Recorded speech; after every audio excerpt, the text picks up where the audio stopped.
Hi, I'm Megan and welcome to my kitchen.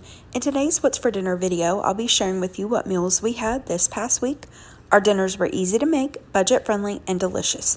So if you'd like some weeknight meal ideas for your family, just keep watching.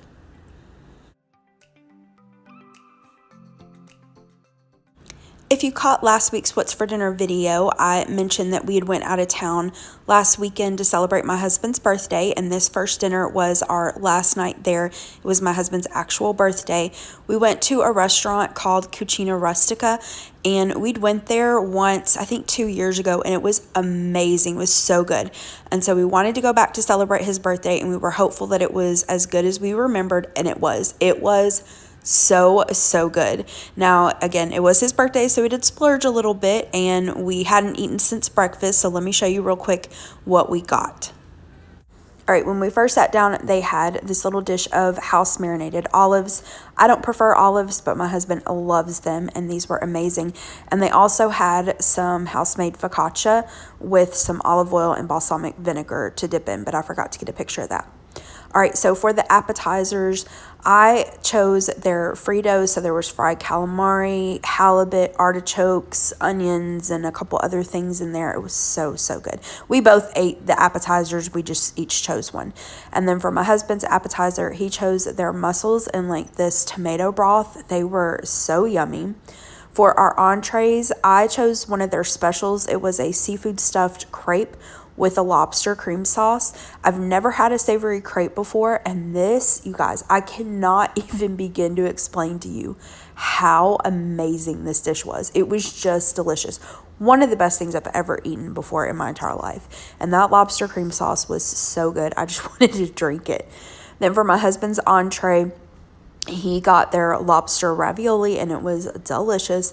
And then for the dessert, he chose their chocolate cake. It had like a caramel cream sauce. We just took a bite and we were so full we took it home. And we also took home part of our appetizers as well, and just snacked on that later the next day. But that was our dinner this night.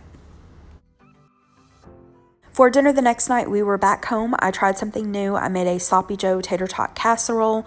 I can't remember. I'd seen this somewhere scrolling through Instagram, but I couldn't find the recipe when I went to make it. So I just kind of put this together. Didn't follow an exact recipe. I started out by making my Sloppy Joes. I had about a half pound of ground hamburger meat.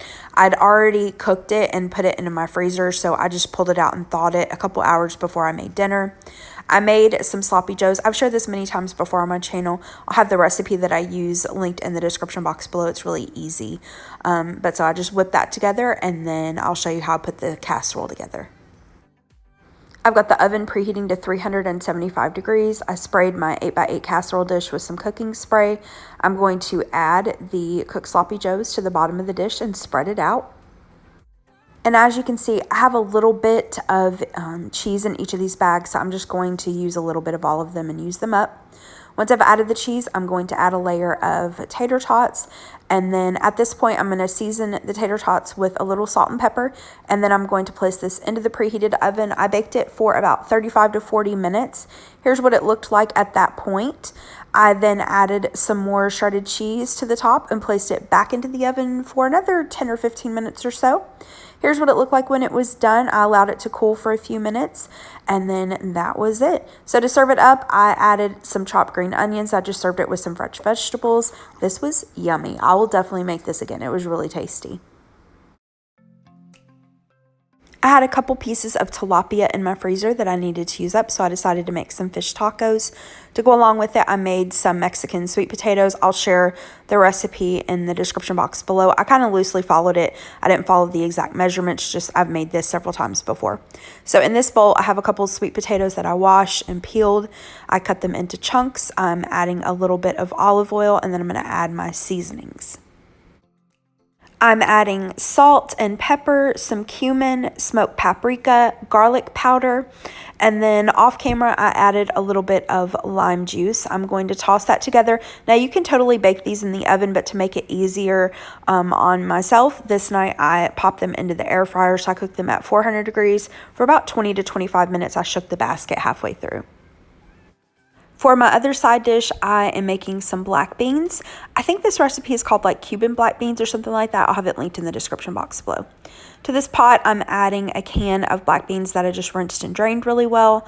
I'm going to add in some water and chicken bouillon powder. You could also use chicken broth if you'd prefer.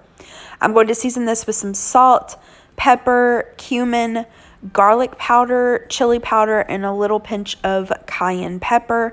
I'm also going to add in some lime juice. I was going to use fresh lime juice, but I remembered I need to use up this little jar or little container of lime juice, so I added that.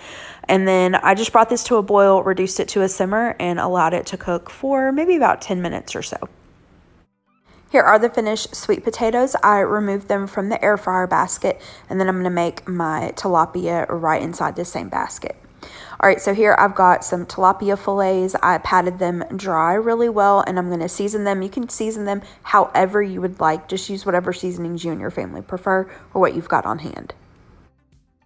I decided to use some fresh lime juice, some of this Auntie Nono's seafood seasoning, some Mrs. Dash Southwest Chipotle seasoning. I just got this on hand and I need to use it up.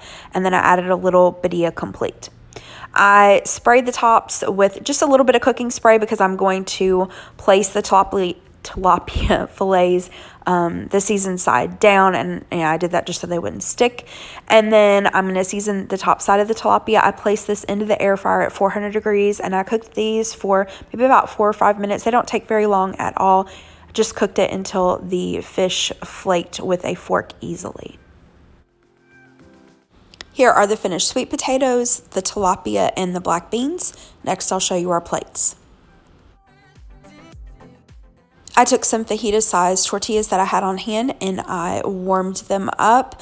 To top the tacos, I added some shredded lettuce, some diced tomatoes, some chopped radishes, and then I used some Chipotle ranch from Walmart, and then a little bit of the avocado ranch from Taco Bell. And then we've got the black beans, the sweet potatoes, and I served a little lime wedge that we squeezed over our tacos. This was delicious, so yummy. For dinner the next night, I tried a new recipe for French onion burgers. This is from Tamara at Southern Wife Everyday Life. I'll have a link to her channel in the description box below. She has made these so many times and raved about them, and I keep meaning to make them, and I just hadn't made them, and so I was like, I'm going to give these a try. This was delicious. These were so good. I had some frozen hamburger patties on hand, and to be honest, I was a little bit worried about it. I wasn't sure if it would turn out well, if they'd fall apart, but it actually turned out just fine. So I'm going to sear the hamburger patties. You don't need to worry about cooking them all the way through. Really, you can season them however you'd like. I think Tamara says she uses salt, pepper, and garlic powder. I use some of this hamburger seasoning. So I'm just going to season both sides, and like I said, just sear the hamburgers, and then I'll show you the next step.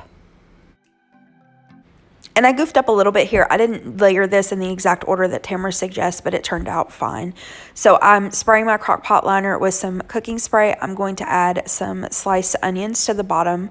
Next, I'm going to add about a half a can of this French onion soup. Then I'm going to add my burgers on top and then add the rest of the can of soup.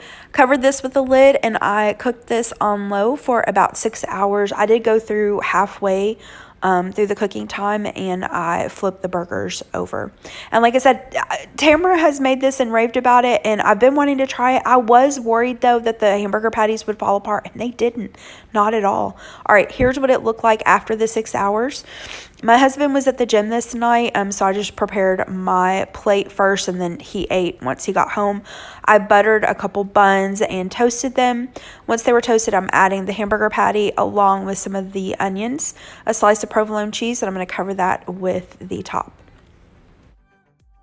For one of the sides, I'm heating up some baked beans. I just bought this can of grilling beans at Aldi a couple months ago. This is the brown sugar and bourbon. It's been in my pantry. I wanted to use it up. And I did add in a couple tablespoons of the crumbled bacon pieces that I get from Sam's Club. For my other side dish, I made a barbecue macaroni salad. I will be sharing this in an upcoming video, so keep an eye out for that. This was a yummy little pasta salad. I'll definitely make this again. All right, here is the plate. So I have the burger, the pasta salad, and the baked beans. And like I said, this was yummy. And my husband, of course, didn't know what I was making for dinner because, like I said, he was gone at the gym. When he got home, I made him a plate. And he sat down. He took like a couple bites of the burger. And he says, "What is this?" He said, "This is delicious." He loved it. So I would highly recommend you all give this recipe a try. For dinner this night, I made Dr. Pepper pulled pork. This was a new recipe. I've been wanting to try it, but it's really similar to the way I normally make my pulled pork. I've shared that before many times before on my channel. Make it the same way my dad does, which is basically just some pork, barbecue sauce, whatever seasonings you want to use, and then root beer. This recipe, though, called for Dr. Pepper. So here's what I'm using. I normally use a homemade BBQ Rub on hand. I'll have that linked in the description box below, but I have this Kinder's that I needed to use up. So all I'm going to do is rub the pork roast. I got this from Good Chop. I'm going to rub it really well with some of that barbecue seasoning. I placed it into the crock pot, added some barbecue sauce and the Dr. Pepper. The recipe also called for a sliced onion, but when I went to grab the onion, it was rotten. So I skipped that, but that's okay. It was still delicious. So just cover this with a lid, cook this on low all day for about 7 or 8 hours. Once it was done, I removed it, shredded it, and removed the juices, and then placed the pork back into the crock pot, added some of the juices, and then I stirred in some of the barbecue sauce, just put the lid back on it, and allowed the barbecue sauce to kind of come up to temperature and get nice and warm. Okay, so for the sides, I made some steamed broccoli. Just took some fresh broccoli that I had on hand, cut it into florets, placed it into a bowl with a couple tablespoons of water, covered it with some plastic wrap, and popped it into the microwave for about 4 or 5 minutes, and then I seasoned it with some salt and pepper. To go along with it, I just did some boxed macaroni and cheese. So on this particular night, my husband was not feeling great. He had actually went to take a little nap. And so I was just cooking, a plate for myself. He did eat, but it was after he woke up. So I just wanted to keep the sides easy. So like I said, just went with the boxed macaroni and cheese, cooked it according to the package instructions, and added a slice of American cheese. Here's my finished plate. This was yummy. I'll definitely make the pork with Dr. Pepper again, and that was dinner this night.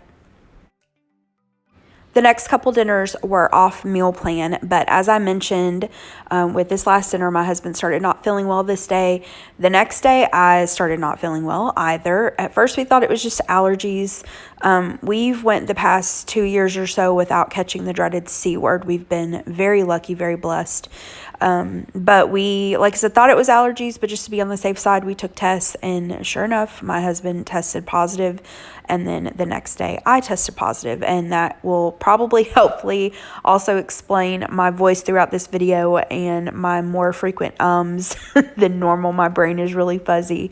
But anywho, so this night didn't feel like cooking at all. We just made bologna sandwiches and ate some chips, and that was dinner this night.